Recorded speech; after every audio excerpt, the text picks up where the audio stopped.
everyone, welcome back. Today I have 5 training techniques, whether you are training in a gym or training at home, especially right now. Then you can incorporate these into your sets in order to make them more challenging without having to increase the weight. If you've been wondering where a video has been at on my channel this past week, it's been right here in my Final Cut Pro being worked on every single day. This video took me forever, especially with everything going on right now. PSA, wash your hands.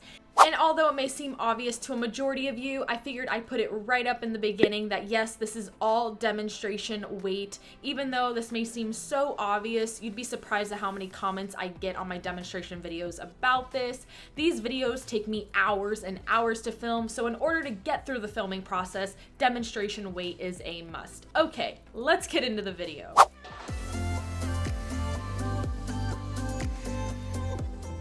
So first technique is going to be tempo. Tempo is going to refer to the amount of time you spend through each component of a rep of a given exercise. And tempo can be beneficial to any level of experience. Whether you are an advanced lifter who's trying to challenge the muscle more and make the overall exercise more challenging by keeping the muscle under tension for a longer period of time, or you are a beginner who's just trying to nail down the basic fundamentals of an exercise by establishing overall control and stability during the lift.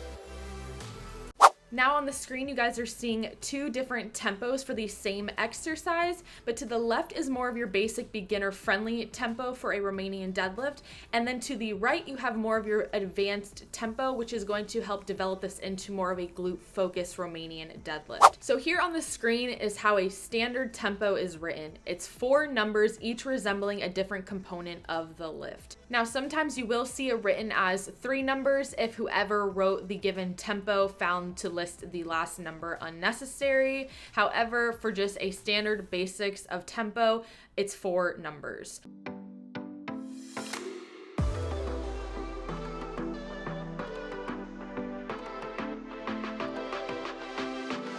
So here I broke down for you guys each number of each tempo for the examples that I've been showing throughout this entire demonstration. So here you're seeing the 4210, and then the 3010 was the one you saw in the previous clip.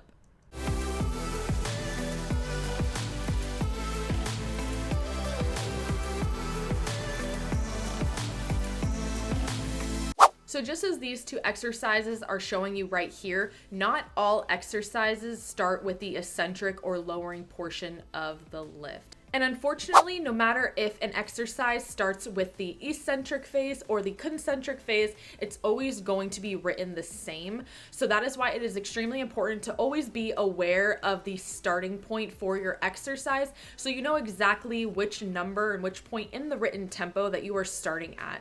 So for these 2 examples right here, and with a lot of other exercises, you're actually going to be starting with the 3rd number, which is the lifting or concentric portion of the exercise, instead of that first number like you saw with the other examples.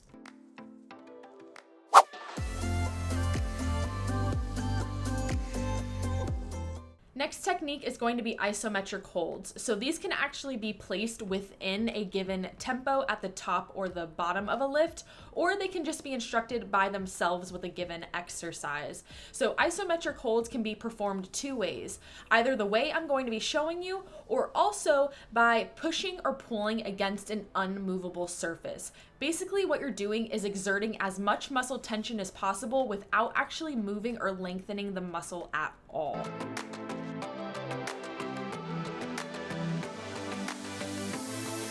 Now I'm going to just give you guys a few examples of how you could incorporate iso holds within a set. So here for the first example is going to be doing them at the end of a completed set. So for instance, with using the hip thrust, you're going to perform the 10 reps given, and then on that last rep, you are going to exert all that muscle tension, really squeezing those glutes, locking out that weight to keep it nice and stable, and hold it for 10 seconds, and that is going to be your isometric hold. Now with the same exercise, here's another way you can incorporate iso holds is by, instead of saving it all the way for the end, actually incorporating it within each rep. So after you perform a rep, go ahead and incorporate that iso hold and then repeat that for every single rep. So for instance, for just an example, here is 8 reps and doing a 2-second iso hold after each rep. And now, unlike in the hip thrust where the top portion is where the most muscle tension is being exerted, it's actually going to be the opposite for an exercise like the squat, what you're seeing here, where the most muscle tension is actually being exerted at the bottom, which is where we're going to place the iso hold. So which leads into another reason iso holds are so great is that they're really going to help with building up those weak points you may have within a lift, which become much more apparent the heavier you start lifting. And in these two examples, we actually placed the iso hold in very common weak spots for each of these exercises. So with the hip thrust, locking out the top, and then with a squat, getting out of the hole, getting up out of the bottom of a squat. Two very common weak points, especially the heavier you start lifting, the more harder those spots can become. But by putting iso holds in those areas, building up those weak points, strengthening up in that positioning will overall help transition into a smooth flowing rep.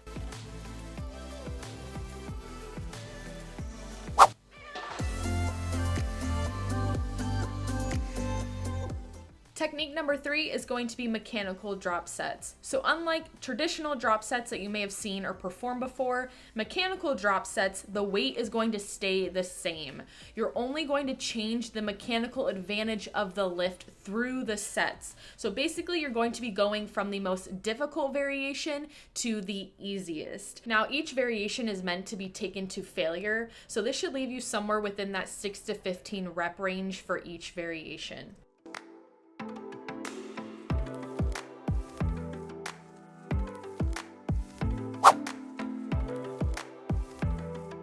So with the multitude of ways you can perform mechanical drop sets, here are my favorites. The first one is a leverage change, which I'm showing you here with push-ups.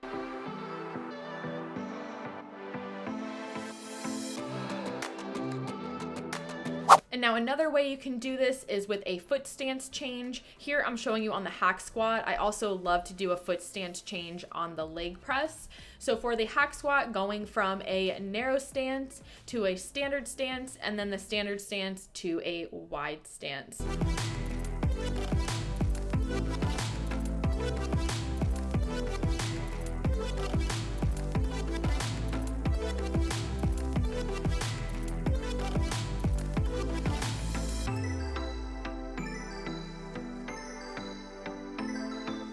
And then lastly, I'm going to show you guys a bar positioning change. So from a mechanical advantage standpoint, the front squat being the hardest and then the back squat being the easiest variation.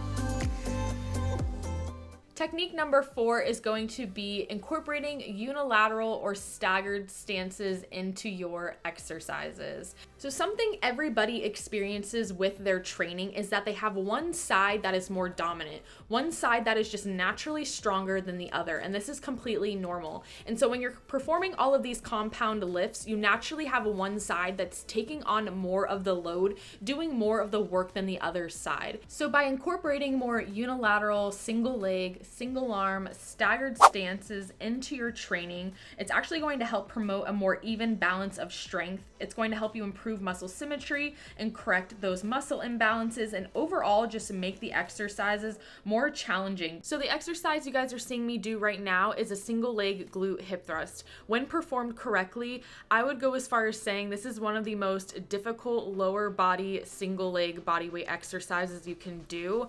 I find it to be extremely challenging, but it is also extremely beneficial to incorporate into your training, and great if you are somebody who trains from home. And then for the upper body, I wanted to show you guys the overhead press. This is one of my favorite unilateral upper body exercises. Now, when I'm not just doing these for demonstration and I'm using actual appropriate challenging weight, having the arm out, the non-working arm out to the side, obviously makes a lot more sense. What it does is it helps me just keep my balance and stability overall while pressing with the heavier weight. And so I wanted to show you guys exactly how I perform these when I'm actually doing them truly and not just for demonstration purposes, in case you guys are wanting to do the same exercise.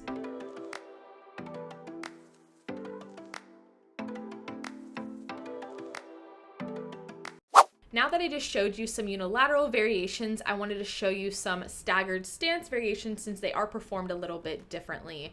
And here with this standard Romanian deadlift, I'm going to show you how you can take exercises just like this and immediately take it from a standard variation into a staggered stance variation. So you're just going to slide the non-working foot back, pull it out just a smidge to the side, turn that foot out a little bit, and I find that to be the absolute perfect footing for just the right amount of balance.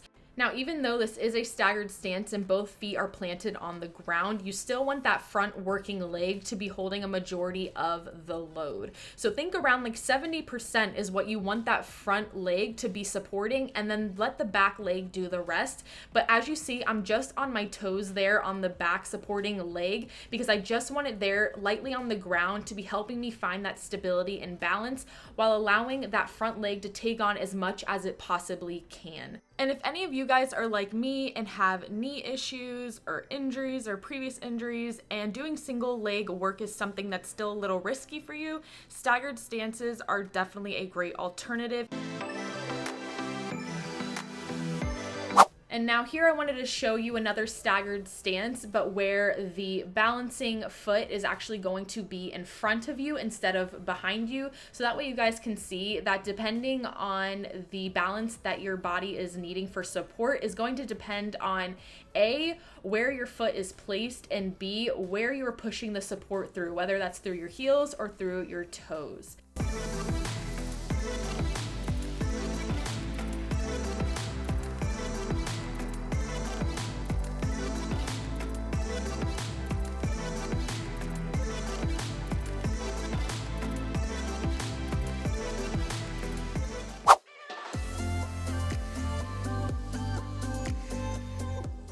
Technique number 5 is going to be increasing your range of motion. This is another great one when it comes to not changing the weight at all, but still taking your basic favorite exercises and just making them more challenging.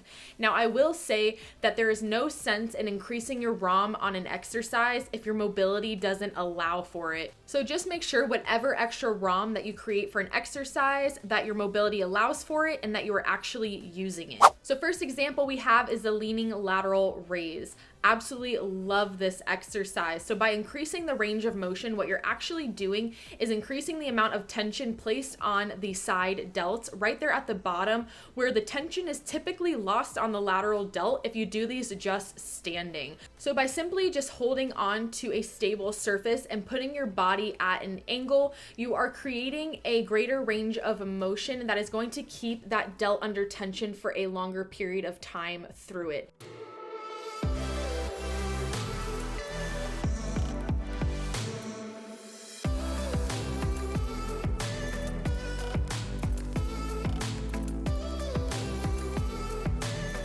And then for a lower body example is going to be the Bulgarian split squat, more specifically the wide stride variation, which I absolutely love for also incorporating more of a glute focused variation when it comes to this exercise. So there's the standard. And then you're going to go ahead and elevate that front foot to give you more increased range of motion, which is allowing that back knee to travel down further, which in turn is allowing the working leg to get a greater stretch and create greater tension throughout the entire range of motion. And that is going to conclude this video. I really hope you guys found it somewhat informative, found something you can take away, a technique you can incorporate into your own training. And if you did, make sure to give this video a thumbs up, subscribe if you haven't already, and I will see you all in the next one. Bye guys.